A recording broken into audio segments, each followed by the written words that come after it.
Hi guys, I'm going to show you an easy DIY method of fixing chipped veneer in vintage and antique furniture. First, you'll need Minwax No Sand Wood Filler. Just push it into the chipped areas and smooth it out with a scraper, credit card, or whatever you have handy. The color really doesn't matter much because we're going to sand it anyways. After it's had time to dry completely, sand it smooth with an extra fine sanding sponge and go over it again with the wood filler.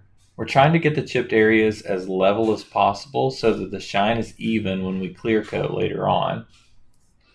After the wood filler has had time to completely dry, sand it smooth again. Just make sure you don't go through the original lacquer finish.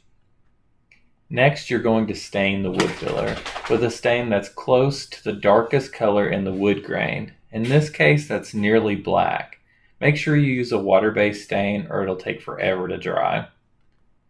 After the stain has had time to dry, we're going to lightly go over the filled areas with Minwax Clear Aerosol Lacquer. Make sure you do this outside.